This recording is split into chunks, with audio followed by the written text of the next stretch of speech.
Comunidade Suku Waitame selou o Conselho Consultivo Municipal Baucau para Tribunal. Comunidade Suku Waitame ameaça atolori Conselho Consultivo Municipal Baucau ba Tribunal, tambah viola sirne direito, hori decidi sirne destino ba posto administrativo Kelkai antigo, lihusi eleição secreta, nebe realiza lorong sia fulan dezembro tinangne, ia salão apuramento município Baucau. Lihusi conferência ba imprensa, porta-voz comunidade Bartolomeu Moreira Hateten, comunidade Waitame rejeita totalmente, resultado votação Conselho Consultivo Municipal nyen, no sei laba posto administrativo Kelkai antigo, tambah contra competência Conselho Consultivo Municipal tuir Decreto Lei número 3 Bararim Ruasia, com a Lei Administração Municipal, liu função ka resolução conflito Conselho Consultivo Municipal, atau facilita mediação, votação ka coletivo comunidade e a nível suku, la ósia municipal, no Conselho Consultivo Municipal la respeita povo direito, no la acompanha processo diálogo oficial, nebe la ohela, liu situação real nebe mak povo enfrenta. Hoidane comunidade Waitame husu Conselho Consultivo Municipal, atau retira decisão votação ba destino suku Waitame,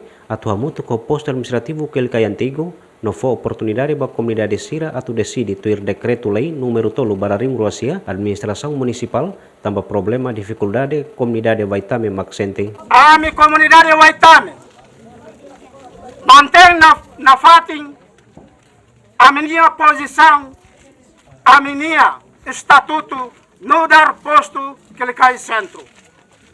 Tambah ami comunidade Waitame hamrek ihan inia ain letan drasi tambah banhera hari posto Kelkai centro amnia tiu amnia avó Liurai Antônio Moreira inclui Liurai Lacoleu Liurai Bahia Siranain Tolu makasai autor principal hodi hari posto Kelkai centro hodi nune Kelkai centro nudar obra ida ba aminia tiu aminia avó Antônio Moreira non inia colega primo Liurai Lacoleu no Liurai Bahia hori nune ami mantém na fatin aminia posição aminia estatuto nudar posto Kelkai centro. Comunidade Waitame Laurentino Moreira reforça, comunidade Waitame na fatin firme, hodi defende estatuto bahia posto Kelkai, tambah posto Kelkai antigo nia distância do Octebes, no hakur mota 5 hafuento iha posto.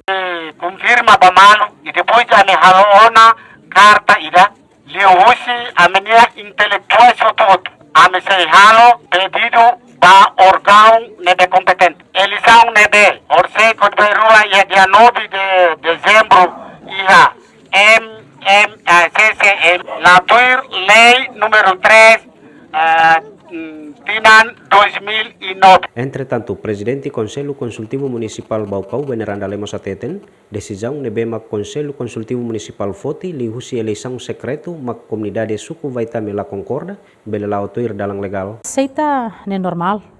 Hanesan mos ita benhira halo votação ba eleição sira. Barak mos la concorda, né? Mas votação maioria mak decide e importante mak né processo roto, processo democrático. Ita laiha processo ida que ia intimidação, laiha processo ida que ita halo perseguição ba ema, né democrático los. Ita bot será acompanha. E hanesan haudihan la concorda dalam legal ia. Mas suku tem que decidir ninia an atu hamri que é posto neve para labele for fale prejudicação ba comunidade sira liu jovem será. Jovem será tu ba escola, jovem será tu ba serviço rai liur, jovem será tu sai husi ninia fatin ba fale fatin selo precisa documentos husi posto. Comunidade intelectual veteranos husi suku Waitame recomenda ba Ministro da Administração Estatal atuari equipa trabalho ida hodi avalia decisão debe Conselho Consultivo Municipal Baucau Foti, tambah decisão refere la justo no la propõe ba solução administrativo sustentável ba comunidade Waitame. Husumos ba Primeiro-Ministro atualo intervenção imediata hodi bela soluciona problema nebe suku Waitame enfrenta. Resultado eleição secreto husi Conselho Consultivo Municipal ba suku abafala mantém na fatin e posto administrativo Kelkai ho voto tolu resintolu contra tol nulo. Enquanto ba suku Waitame ba posto Kelkai antigo ho voto hamutuk tolu resintolu contra ronu resensia. Feliciano Venancio Belo, GMN.